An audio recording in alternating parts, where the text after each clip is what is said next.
Super star அவர்களுடைய கூலி சில நபர்கள், அதாவது நம்ம அமீர் கான் அவர்களாகட்டும், நாகார்ஜுனா அவர்களாகட்டும், ஷௌபின் ஷாகிர் ஆகட்டும், இவங்களுடைய அந்த உபேந்திரா, ஸோ அவங்களோட இன்ட்ரோஸ் ஒவ்வொன்றுமே சரி அவ்வளோ தரமா வந்து இருந்துச்சு. அதை பத்தி சின்னதாக சில விஷயங்கள் பேசணும்னு சொல்லிட்டு இந்த வீடியோ கடைசி வரை பாருங்க.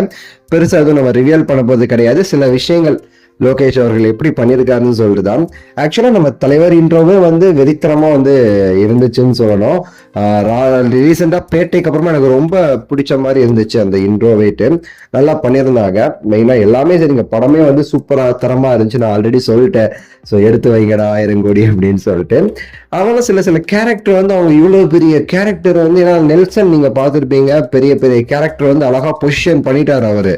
அதே மாதிரி இவர் லோகேஷ் எப்படி பண்ண போறாரு அப்படின்னு சொல்லி நம்ம யோசிச்சுட்டு இருக்கும்போது, ஏன்னா உங்களுக்கு தெரியும் லியோங்கிற படத்துல லோகேஷ் வந்து பெரிய பெரிய கேரக்டர் வந்து அவ்வளோவா காமிக்கலாம், ரொம்ப டல்லா காமிச்சு அந்த கேரக்டருக்குள்ளான அந்த இதுவே கெடுத்திருப்பாரு.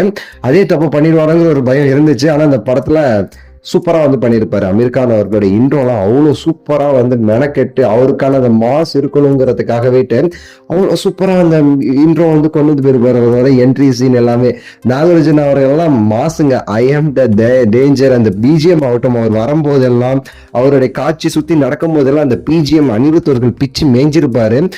என்ன ஒரு ஸ்கிரீன் பிரசன்ஸ் நம்ம நாகார்ஜுனா அவர்களுக்கு மிரட்டிருப்பாருங்க. நாகார்ஜுனா அவர்களும் சரி, நம்ம அமீர் கான் அவர்களுமே சரி. அமீர் கான் அவர்கள் அவருக்கான ரோலே வந்து சின்ன ரோல், ஷார்ட்டான ஒரு கெஸ்ட் அப்பியரன்ஸ், ஆனா அதுல மிரட்டிருப்பாரு அந்த கதைக்கு ஏத்த மாதிரி. வெறித்தனமான ஒரு பெர்ஃபார்மன்ஸ்ங்க எல்லாருக்கிட்டையும். உபேந்திரா அவர்கள், அவர் நம்ம சாதாரண ஹீரோவா நினைக்கவே கூடாது. அவர் எவ்வளவு பெரிய டேரக்டர், எவ்வளவு பெரிய ஹீரோங்கிறது சினிமா தெரிஞ்சவங்களுக்கு தெரியும். இந்த படம் பார்த்ததுக்கு அப்புறம் இன்னும் நிறைய பேருக்கு தெரிய வரும்னு நினைக்கிறேன். செம்மையான ஒரு கேரக்டருங்க. அதான் நீங்க படம் பார்த்தவங்களுக்கு தெரியும் நான் எதுக்கு சொல்றேன்னு. செம்மையான பெர்ஃபார்மன்ஸ் பின்னிட்டாரு மனுஷன். அவருக்கான இன்ட்ரோவுமே சரி, கொஞ்சம் ஒரு மாதிரி சாதாரணமா இருந்தா கூட அவரோட இன்ட்ரோங்கிறது பெரிய அளவுக்கு வந்து பேசப்படும். சாதாரணம்லாம் கிடையாது, அதுவுமே வெறித்தனம் தான் சொல்றேன். இந்த மாதிரி படத்துல நடிச்ச எல்லாருமே சரி, ஷௌபின் ஷாகிர் ஆகட்டும், எல்லாருக்குமே சரி அவங்களுக்கான அந்த பெர்ஃபார்மன்ஸ் சூப்பரா வந்து கொடுத்துருப்பாங்க. அவங்களுக்கான அந்த ஏரியாவை கரெக்டா வந்து லோகேஷ் அவர்கள் பேலன்ஸ் பண்ணி இன்ட்ரோல இருந்து அவங்களோட கேரக்டர் நகரும் போதுல இருந்து எல்லாத்துலயுமே சரி சூப்பரா வந்து பிளே பண்ணிருக்காரு நம்ம லோகேஷ். ஸோ நீங்க பாத்தீங்கன்னா உங்களோட கமெண்ட்ஸ்ல சொல்லுங்க, லைக் பண்ணி ஷேர் பண்ணி சப்ஸ்கிரைப் பண்ணுங்க. அடுத்த வீடியோவில் சந்திக்கின்றேன். நன்றி, வணக்கம், மகிழ்ச்சி.